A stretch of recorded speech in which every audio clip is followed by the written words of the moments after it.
now releasing all goblins.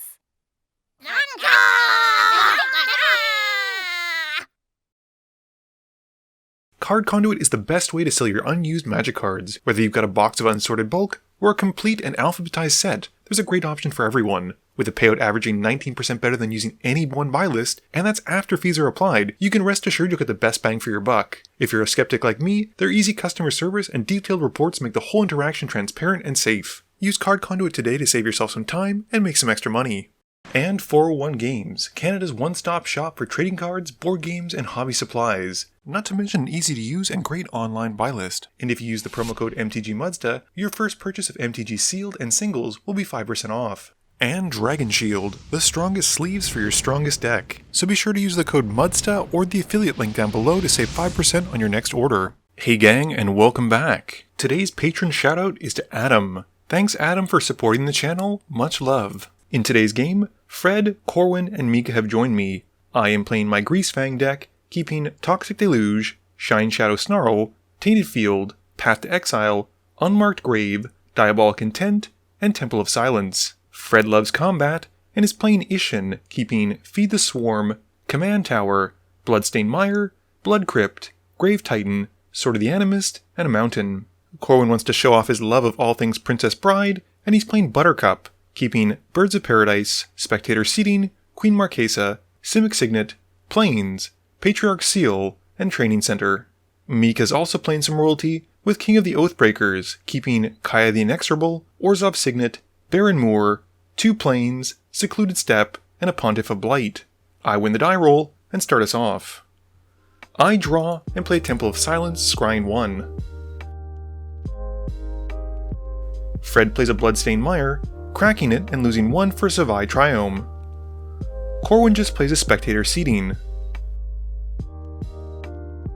Mika's turn has him drawing and playing a tap Baron Moor.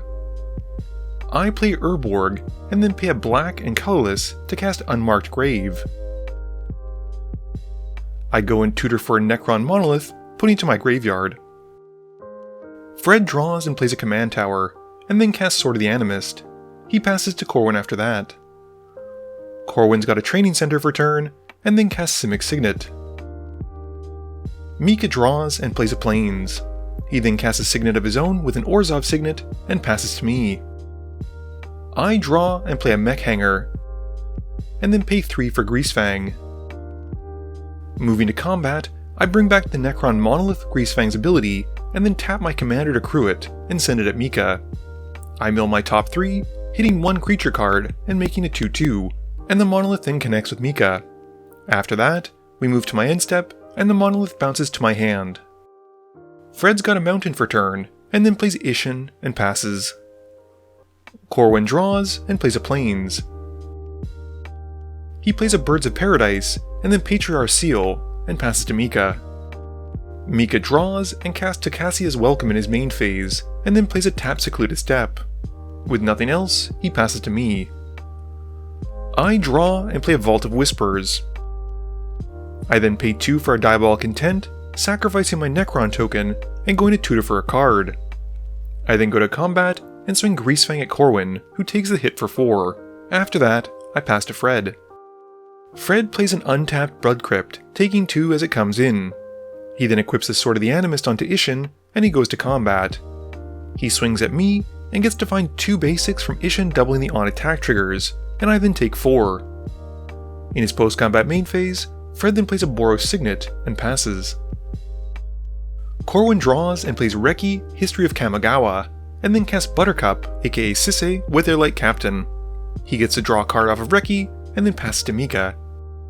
Mika's turn has him playing a Plains, and he then casts his commander, with King of the Oathbreakers hitting the field. I draw and play a Tainted Field. For my turn, I cast a Smuggler's Copter, and incorrectly read Greasefang, thinking that I'll be able to give it haste, as I tap my commander to crew it up. I swing it at Fred, drawing a card and discarding a card, and then dealing 3 and passing turn. Fred draws and plays an Arid Mesa. He cracks it for a Smoldering Marsh, and then plays Righteous Cause, and goes to combat. He swings Isshin at Corwin for 4, and gets 2 more basics, and gains 2 life from the Righteous Cause. Corwin takes the hit, and after that, Fred casts Feed the Swarm, killing Greasefang, and loses 3 life. Corwin draws and plays Queen Marquesa, drawing off of Reki and then becoming the Monarch. He then plays an Azorius Signet, drawing from the Monarchy at the end of turn as he passes to Mika. Mika's got a Swamp for turn, and then casts Kaya the Inexorable, upticking her and targeting his commander and then passing turn. I draw and play a Swamp. I then recast Greasefang and go to combat, and reanimate my Parhelion. I then crew it up with Greasefang, and swing the vehicle at Fred, making 2 angels attacking him as well. He does gain some life off the Righteous Cause, but still takes 13. Moving to my end step, Parhelion goes to my hand, and I just pass turn. Fred draws and plays an Orzhov Signet, and then a Karazikar. He then moves to combat, and swings Isshin at Mika, tapping and goading the king with Kazakar's ability. Fred also gains 2 life, and goes to find 2 basics before Mika then takes 4. In his second main phase, he plays Curse of the Nightly Hunt on Corwin, and Fred passes after that. Corwin draws and activates Buttercup, going to find Carter to sort of goad everyone else. He then goes to combat, and swings Buttercup at Fred, and Reki and Queen Marquesa at Kaya. No one has any blocks at this point, and they just take their hits. And Corwin's able to untap Buttercup after combat with the Patriarch Seal. Moving to his end step, he then draws from being the Monarch, and Mika casts Touch of Darkness to make every creature black, but more importantly, phases out his commander. Mika's commander phases back in, making him a spirit token, and he gets to draw a card from Cassia's Welcome. He then draws for turn, and plays a Swamp.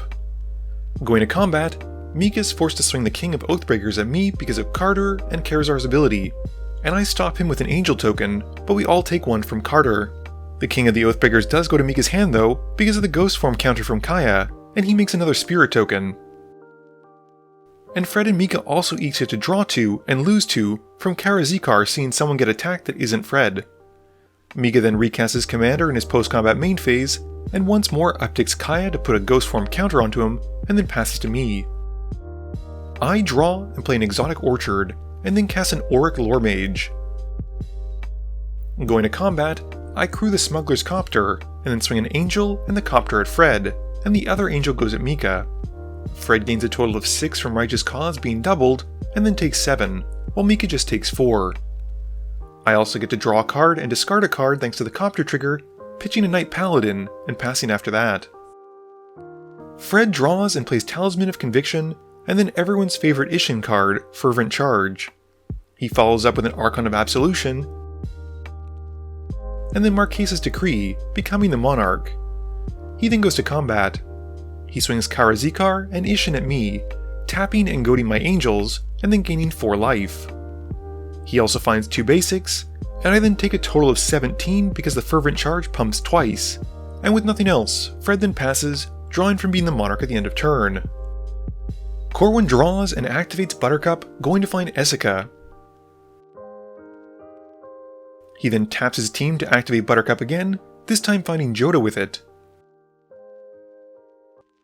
And then plays a tap Temple Garden. Going to combat, Corwin swings Buttercup at Mika, and Fred gains 2 life from Righteous Cause. Fred and Corwin each draw 2, and lose 2 because of Karazikar, and Mika then chumps Buttercup with the King of the Oathbreakers, which after dying returns to his hand and makes him a spirit token. With nothing else, Corwin passes. Mika draws and plays a Snowfield Sinkhole, and then once more recasts King of the Oathbreakers. Going to combat, Mika swings a goaded spirit token at Corwin, and Fred gains 2, and Karazikar has Fred and Mika each drawing 2 and losing 2. In his post-combat main phase, Mika then cashes in Kaya, exiling Karazikar, and passes to me after that. I draw and play a Shine Shadow Snarl tapped. I then cast a Smelting Vat, and then activate the Auric Lore Mage to go into my library and put to my graveyard a Reaver Titan. Going to combat, Greasefang brings back the Parhelion, and I tap him to crew it, and then swing it at Fred, and send the 2 angels at Corwin. I pay for the Parhelion to attack thanks to the Archon's ability, not to mention lose a bit of life from Marquesa's Decree, and Fred then blocks with the Archon, and Corwin just takes the hit. In my post-combat main phase, I then sacrifice the Parhelion to Smelting Vat,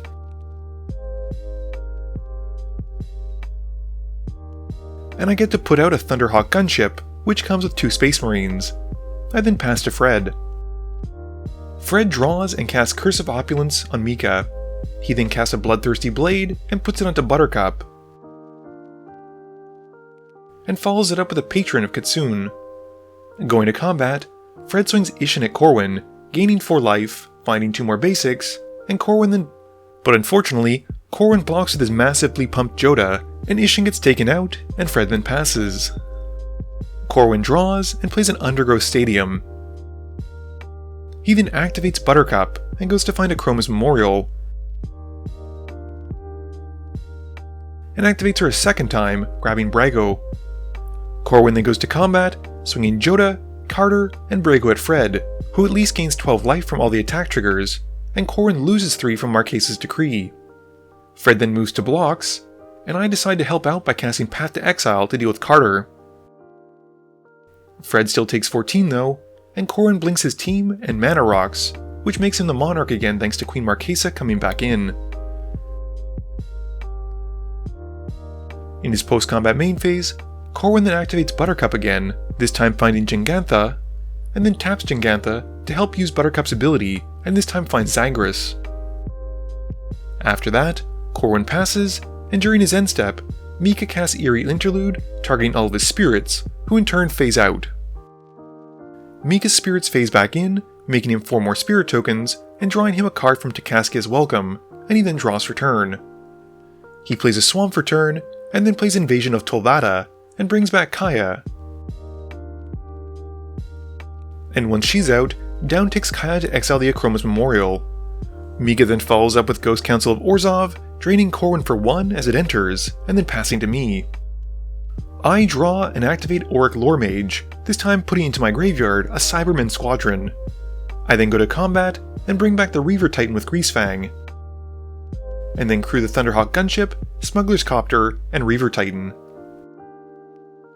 I swing 4 Angels and the Gunship at Fred, and the Smuggler's Copter and Reaver Titan go at Corwin. Fred then gains 14 from the Righteous Cause, and I lose 5 from Marquesa's Decree, and I'm forced to pay 5 mana to actually attack Fred as well. Everyone then takes 5 from the Reaver Titans on attack trigger, and Fred blocks an Angel with the Archon and takes the rest, while Corwin blocks the Titan with Zagreus and the Copter with Brago, and then activates Buttercup and goes to find Urian. Urian entering blinks his entire team, and we then move to my second main phase.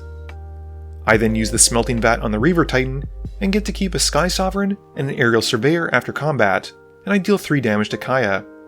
With that, I pass, and Corwin's board flickers back in. Fred draws and plays Maze of Ith. He then overloads a dam for a welcome board wipe, but Corwin's ready, activating Buttercup to go and find Radadabric. He then activates Buttercup again, getting Flowering of the White Tree. The dam then wipes away everyone's board, although Corwin's comes back as 2/2 zombies for the most part because of Radadabric. After that, Fred then casts Isshin and plays a Grave Titan, making 2 zombies as it comes in. Corwin draws and plays Rejuvenating Springs. He then plays Primeval's Glorious Rebirth to get all of his legendary creatures back, including Dynahir, Shanid, and Radadabric. Fred then responds by casting Fractures on Hero's Podium, shrinking them at least a little bit, and the Mass Reanimate spell then resolves. Corwin then uses the Jinganthan token to activate Buttercup again, and goes to find Kenrith to put to board, and then pays a red to give every creature haste and trample. Corwin then does some math, and goes to combat, and declares that he'll be swinging lethal at everyone, and he's not too worried about the Maze of Ith since ward has been given to all of his creatures from Flowering of the White Tree. With enough creatures going at each of us, Corwin wins the game through combat. Game review time. This game was 1 hour, 3 minutes, and 12 seconds. In hindsight, I probably should have been more aggressively attacking Corwin since he had a lot of powerful cards out. That last attack where I sent the Angels at Fred was mostly motivated by the fact that Fred was gaining so much life whenever anyone attacked, but hindsight is 20/20, and I see now that Corwin was the real threat. Fred's Isshin deck did exactly what Isshin wants to do, which is play a lot of on-attack abilities and get many triggers from them to get maximum value. I think the Sword of the Anime, as always, is particularly strong, and getting to find 2 basics just from attacking is worth even the attacker dying. Corwin's Sisay deck is pretty much what I come to expect from Sisay Legendary Matters deck. I saw a lot of the cards I expected like Jingantha and Joda, and it's always a treat to see Secret Lair art, and after seeing them in person, I'm now a huge fan of the Princess Bride ones. Mika's King of the Oathbreakers decks continues to surprise me, and you're always kind of wondering if he's got some kind of response at the end of a turn, since he's going to get so many spirit tokens if he does.